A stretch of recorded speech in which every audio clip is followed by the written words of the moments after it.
Chapter 32. Sisters. The morning found her fagged out, but more calm. Later on she managed to drink some coffee, and having washed and dressed, she prepared to go out. Sir Andrew appeared in time to ascertain her wishes. "I promised Percy to go to the Rue de Charonne in the late afternoon," she said. "I have some hours to spare, and mean to employ them in trying to find speech with Mademoiselle Lange." "Blakeney has told you where she lives?" "Yes, in the Square du Roule. I know it well. I can be there in half an hour." He, of course, begged to be allowed to accompany her, and anon they were walking together quickly up toward the Faubourg St. Honore. The snow had ceased falling, but it was still very cold, but neither Marguerite nor Sir Andrew were conscious of the temperature or of any outward signs around them. They walked on silently until they reached the torn down gates of the Square du Roule. There Sir Andrew parted from Marguerite, after having appointed to meet her an hour later at a small eating house he knew of, where they could have some food together before starting on their long expedition to the Rue de Charonne. 5 minutes later Marguerite Blakeney was shown in by worthy Madame Belhomme into the quaint and pretty drawing room, with its soft toned hangings and old world air of faded grace. Mademoiselle Lange was sitting there in a capacious armchair, which encircled her delicate figure with its framework of dull old gold. She was ostensibly reading when Marguerite was announced, for an open book lay on a table beside her, but it seemed to the visitor that mayhap the young girl's thoughts had played truant from her work, for her pose was listless and apathetic, and there was a look of grave trouble upon the childlike face. She rose when Marguerite entered, obviously puzzled at the unexpected visit, and somewhat awed at the appearance of this beautiful woman with the sad look in her eyes. "I must crave your pardon, mademoiselle," said Lady Blakeney, as soon as the door had once more closed on Madame Belhomme, and she found herself alone with the young girl. "This visit at such an early hour must seem to you an intrusion, but I am Marguerite St. Just, and..." Her smile and outstretched hand completed the sentence. "St. Just!" exclaimed Jeanne. "Yes, Armand's sister." A swift blush rushed to the girl's pale cheeks. Her brown eyes expressed unadulterated joy. Marguerite, who was studying her closely, was conscious that her poor aching heart went out to this exquisite child, the far off innocent cause of so much misery. Jeanne, a little shy, a little confused and nervous in her movements, was pulling a chair close to the fire, begging Marguerite to sit. Her words came out all the while in short, jerky sentences, and from time to time she stole swift, shy glances at Armand's sister.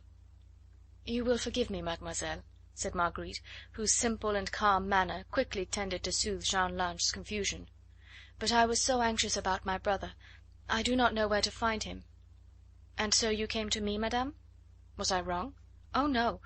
But what made you think that I would know?" "I guessed," said Marguerite with a smile. "You had heard about me, then?" "Oh, yes." "Through whom? Did Armand tell you about me?" "No, alas! I have not seen him this past fortnight, since you, mademoiselle, came into his life. But many of Armand's friends are in Paris just now. One of them knew, and he told me."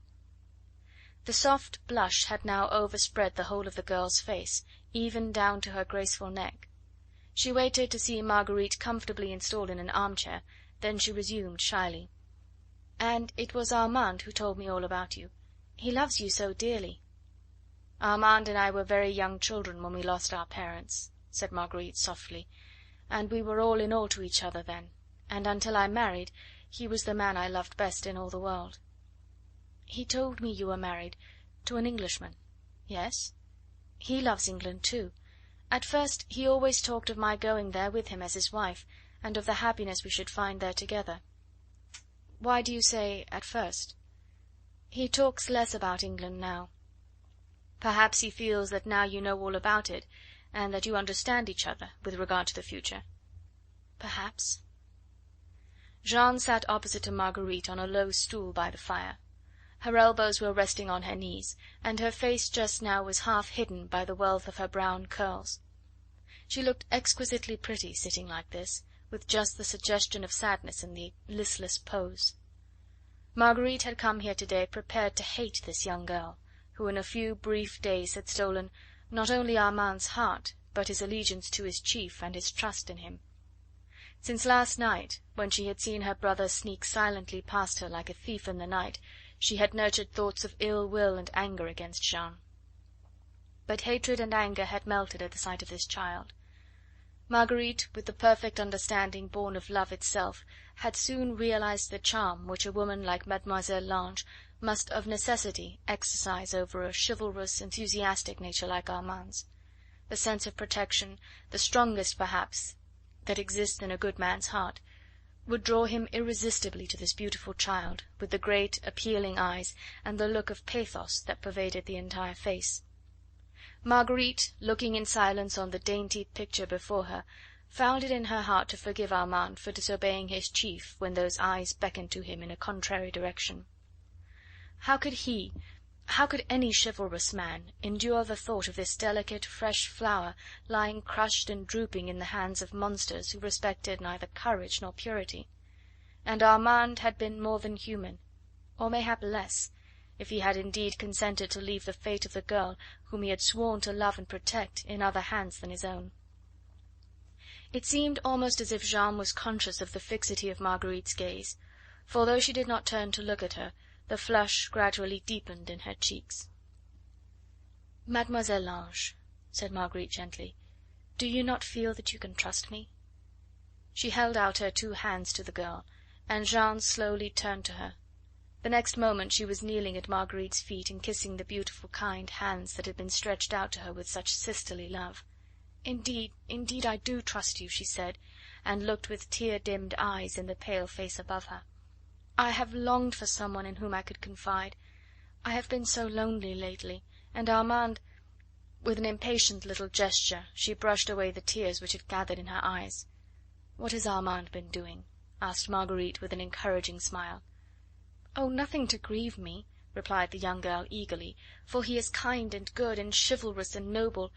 Oh, I love him with all my heart. I loved him from the moment that I set eyes on him, and then he came to see me, perhaps you know, and he talked so beautifully about England, and so nobly about his leader, the Scarlet Pimpernel. Have you heard of him?" "Yes," said Marguerite, smiling, "I have heard of him." "It was that day that Citizen Heron came with his soldiers. Oh, you do not know Citizen Heron. He is the most cruel man in France. In Paris he is hated by everyone, and no one is safe from his spies. He came to arrest Armand, but I was able to fool him and to save Armand. And after that," she added with charming naivete, "I felt as if, having saved Armand's life, he belonged to me, and his love for me had made me his. Then I was arrested," she continued after a slight pause, and at the recollection of what she had endured then, her fresh voice still trembled with horror.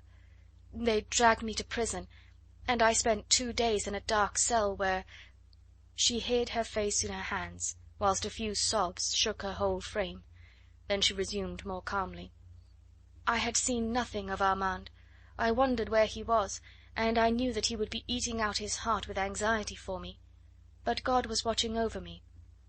At first I was transferred to the Temple prison, and there a kind creature, a sort of man of all work in the prison, took compassion on me. I do not know how he contrived it, but one morning very early he brought me some filthy old rags which he told me to put on quickly, and when I had done that he bade me follow him. Oh, he was a very dirty, wretched man himself, but he must have had a kind heart. He took me by the hand and made me carry his broom and brushes. Nobody took much notice of us. The dawn was only just breaking, and the passages were very dark and deserted. Only once some soldiers began to chaff him about me. "C'est ma fille, quoi?" he said roughly. I very nearly laughed then, only I had the good sense to restrain myself, for I knew that my freedom, and perhaps my life, depended on my not betraying myself. My grimy, tattered guide took me with him right through the interminable corridors of that awful building, whilst I prayed fervently to God for him and for myself. We got out by one of the service stairs and exit, and then he dragged me through some narrow streets until we came to a corner where a covered cart stood waiting. My kind friend told me to get into the cart, and then he bade the driver on the box take me straight to a house in the Rue Saint-Germain-l'Auxerrois. Oh, I was infinitely grateful to the poor creature who had helped me to get out of that awful prison, and I would gladly have given him some money, for I am sure he was very poor, but I had none by me. He told me that I should be quite safe in the house in the Rue Saint-Germain-l'Auxerrois, and begged me to wait there patiently for a few days until I heard from one who had my welfare at heart, and who would further arrange for my safety." Marguerite had listened silently to this narrative, so naively told by this child, who obviously had no idea to whom she owed her freedom and her life. While the girl talked, her mind could follow with unspeakable pride and happiness every phase of that scene in the early dawn, when that mysterious, ragged man of all work, unbeknown even to the woman whom he was serving, risked his own noble life for the sake of her whom his friend and comrade loved. "And did you never see again the kind man to whom you owe your life?" she asked. "No," replied Jeanne, "I never saw him since. But when I arrived at the Rue St. Germain l'Auxerrois, I was told by the good people who took charge of me that the ragged man of all work had been none other than the mysterious Englishman whom Armand reveres, he whom they call the Scarlet Pimpernel." "But you did not stay very long in the Rue St. Germain l'Auxerrois, did you?" "No, only 3 days. The 3rd day I received a communique from the Committee of General Security, together with an unconditional certificate of safety. It meant that I was free, quite free. Oh, I could scarcely believe it. I laughed and I cried until the people in the house thought that I had gone mad. The past few days had been such a horrible nightmare." "And then you saw Armand again?" "Yes. They told him that I was free, and he came here to see me. He often comes. He will be here anon." "But are you not afraid on his account and your own? He must be still suspect, a well known adherent of the Scarlet Pimpernel. He would be safer out of Paris." "No, oh no! Armand is in no danger. He too has an unconditional certificate of safety." "An unconditional certificate of safety?" asked Marguerite, whilst a deep frown of grave puzzlement appeared between her brows. "What does that mean?" "It means that he is free to come and go as he likes, that neither he nor I have anything to fear from Heron and his awful spies.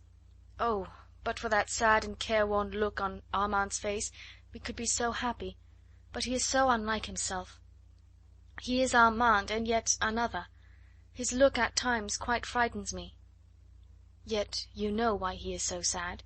said Marguerite in a strange, toneless voice, which she seemed quite unable to control, for that tonelessness came from a terrible sense of suffocation, of a feeling as if her heartstrings were being gripped by huge, hard hands.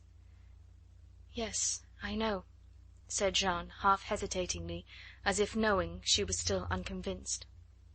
"His chief, his comrade, the friend of whom you speak, the Scarlet Pimpernel, who risked his life in order to save yours, mademoiselle, is a prisoner in the hands of those that hate him." Marguerite had spoken with sudden vehemence.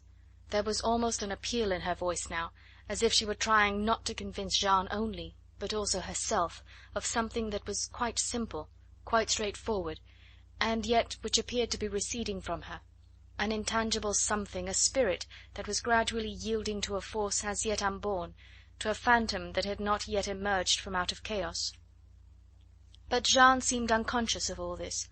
Her mind was absorbed in Armand, the man whom she loved in her simple, whole-hearted way, and who had seemed so different of late. "Oh yes," she said, with a deep, sad sigh, whilst the ever ready tears once more gathered in her eyes. "Armand is very unhappy because of him. The Scarlet Pimpernel was his friend. Armand loved and revered him.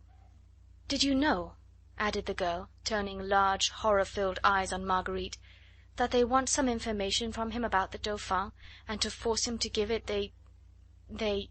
"Yes, I know," said Marguerite. "Can you wonder, then, that Armand is unhappy? Oh, last night after he went from me I cried for hours, just because he had looked so sad. He no longer talks of happy England, of the cottage we were to have, and of the Kentish orchards in May.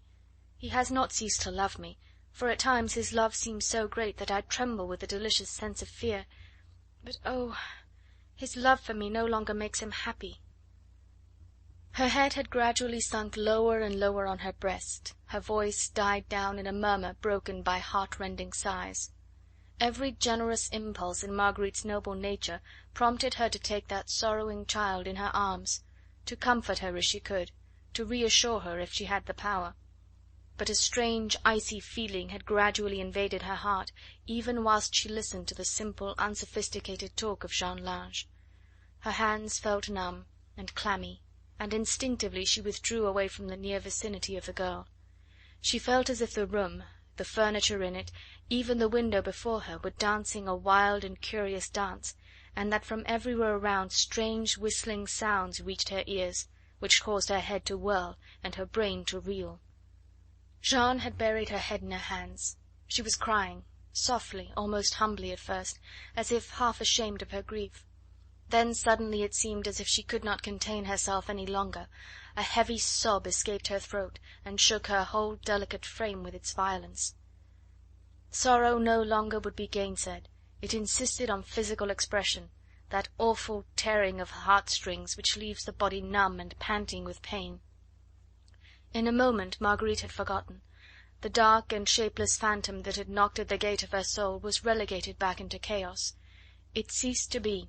It was made to shrivel and to burn in the great seething cauldron of womanly sympathy. What part this child had played in the vast cataclysm of misery which had dragged the noble-hearted enthusiast into the dark torture chamber, whence the only outlet led to the guillotine, she, Marguerite Blakeney, did not know. What part Armand, her brother, had played in it, that she would not dare to guess. All that she knew was that here was a loving heart that was filled with pain, a young, inexperienced soul that was having its first tussle with the grim realities of life, and every motherly instinct in Marguerite was aroused. She rose and gently drew the young girl up from her knees, and then closer to her. She pillowed the grief-stricken head against her shoulder, and murmured gentle, comforting words into the tiny ear. "I have news for Armand," she whispered, "that will comfort him. A message, a letter from his friend. You will see, dear, that when Armand reads it he will become a changed man. You see, Armand acted a little foolishly a few days ago. His chief had given him orders which he disregarded, he was so anxious about you. He should have obeyed. And now, mayhap, he feels that his disobedience may have been the innocent cause of much misery to others. That is, no doubt, the reason why he is so sad. The letter from his friend will cheer him. You will see." "Do you really think so, madame?" murmured Jeanne, in whose tear-stained eyes the indomitable hopefulness of youth was already striving to shine. "I am sure of it," assented Marguerite. And for the moment she was absolutely sincere. The phantom had entirely vanished. She would even, had he dared to reappear, have mocked and derided him for his futile attempt at turning the sorrow in her heart to a veritable hell of bitterness. Chapter 32